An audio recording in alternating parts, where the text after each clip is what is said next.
बंधु, आज हम कार्तिक महात्म के तीसरे अध्याय का श्रवण करेंगे। सत्यभामा बोली, हे भगवान, आप तो काल स्वरूप हैं और काल के संपूर्ण भाग समान हैं, तब फिर कार्तिक मास ही क्यों श्रेष्ठ हैं? हे देव, सब तिथियों में एकादशी और सब महीनों में कार्तिक का महीना ही आपको क्यों प्रिय है? भगवान श्री कृष्ण बोले, हे कांति, तुमने बहुत ही अच्छा प्रश्न किया है। एकाग्र चित्र होकर बेन के पुत्र पृथु और महर्षि नारद का संवाद सुनो। जिसे पहले पृथु ने नारद से पूछा, तब नारद जी ने कार्तिक मास की श्रेष्ठता कही। नारद जी बोले, पहले सागर का पुत्र शंख नामक राक्षस त्रिलोकी के मथने में समर्थ हुआ। उसने संपूर्ण देवताओं को जीत स्वर्ग से निकाल इंद्रादि संपूर्ण लोकपालों के अधिकार अपने हाथ में कर लिए। सब देवता अपने भय के मारे अपने अपने स्त्री पुत्र आदि लेकर बहुत वर्ष पर्यंत सुमेरु पर्वत की गुफाओं में वास करते रहे। जब देवता गुफा में रह रहे थे, तब शंखरासुर ने विचार किया, मैंने देवताओं को जीत लिया है, तो भी वह बलवान मालूम होते हैं। हाँ, अब जान पड़ा कि सब वेद मंत्रों से युक्त हैं।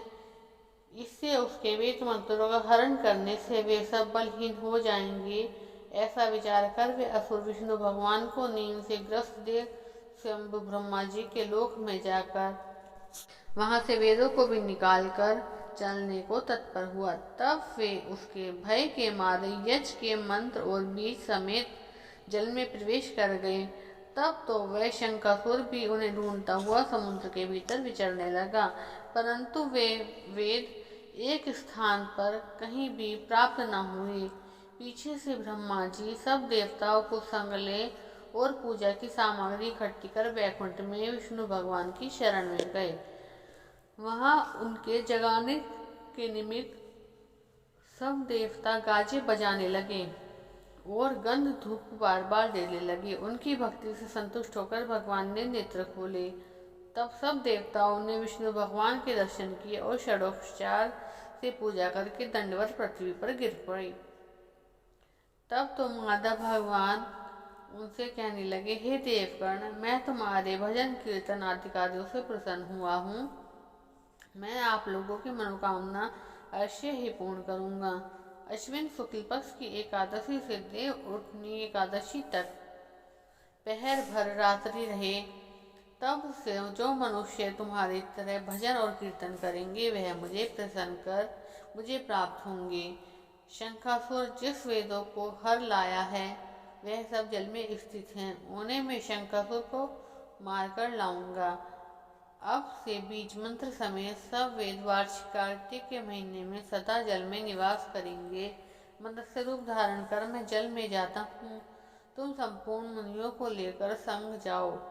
इस श्लोक में जो अच्छे मनुष्य प्रातःकाल स्नान करते हैं, वे निश्चित अक्षत स्नान को फल को प्राप्त होते हैं। जो कार्तिक में सदा व्रत करते हैं, उनको हे इंद्र, तो मेरे लोक में पहुँचा दिया करो।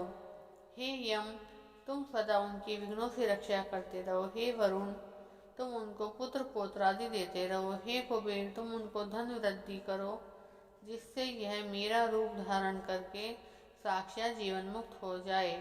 और अन्य देवताओं जो जन्म से मरण तक अन्य बातों को धारण करते हैं, वे तुम्हारे द्वारा भी पूज्य हैं।